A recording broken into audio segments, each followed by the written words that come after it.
صاحب یہ آپ نے سے ارشاد فرمایا، غزوہ بدر پہ بھی انشاءاللہ بات کریں گے. یہ سوال میرے ذہن میں ایک دم آیا کہ صحابہ کے اندر جو جذبہ جہاد تھا وہ بہت زیادہ تھا. اس سے پہلے بھی اگر آپ تاریخ دیکھیں تو جب تک جہاد کا حکم نہیں تھا اس وقت تک صحابہ کرام ہر وقت اجازت چاہتے تھے کہ کسی طریقے سے جہاد، اور پھر جیسے ہی اجازت ملی تو فوراً جیسے آپ نے فرمایا کہ کشتی اور یہ سارے معاملات ہوئے. تو کیا وجہ ہے کہ جہاد کی اتنی زیادہ جو شوق ہے، اتنی زیادہ تڑپ ہے ان کے دلوں میں، کس وجہ سے؟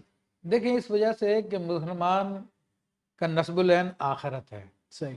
دنیا اس کی نظر میں ثانوی حیثیت رکھتی ہے، اور دنیا کی حیثیت جو ہے مسلمان کے نگاہ میں صرف ایک سواری کی سی ہے جس کے ذریعے وہ آخرت کا توشہ جمع کرتا ہے. صحیح. اور یہی صحابہ کرام کا نظریہ تھا، اور اسی نظریے کے تحت وہ میدان جہاد میں جایا کرتے تھے، اور وہ دونوں صورتوں میں کامیابی سمجھتے تھے. اگر دشمن پہ غلبہ پا لیا تو بھی کامیاب ہیں، اور اگر جان چلی گئی تو بھی کامیاب ہے، کہ وہ شہادت کا ایک عظیم درجہ ان کو ملے گا جو کہ دنیا آخرت میں انسان کو کامیاب کرا دیتا ہے. تو یہ اصل چیز تھی، اور نبی علیہ السلام نے شوق بھی دلایا اپنی امت کو، جوش بھی دلایا، اور یہاں تک ارشاد فرمایا کہ میرا رزق تلواروں کے سایوں میں رکھا گیا ہے. تو آج ہم نے وہ چیزیں چھوڑ دی ہیں، تو جس کے نتیجے میں یہ لوگ جو ہے ہم پہ غالب آ گئے ہیں، اور ہم لوگ کبھی یہاں سے بھیک مانگتے ہیں، کبھی وہاں سے بھیک مانگتے ہیں، کبھی وہاں سے بھیک مانگتے ہیں.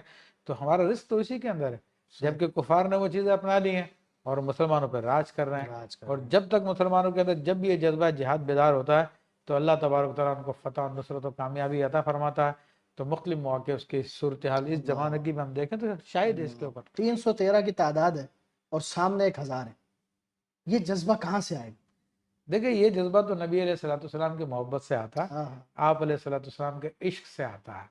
اور جب یہ جذبہ بیدار ہوتا ہے تو آج بھی ہمارے سامنے افغانستان کی مثال ہے کہ دنیا کی سپر پاور جو دم دبا کے بھاگ گئی وہاں سے، اور ایک نہیں 2 سپر پاوروں کا وہ قبرستان بن گیا. یہ ہمارے سامنے ساری کی ساری مثالیں ہیں.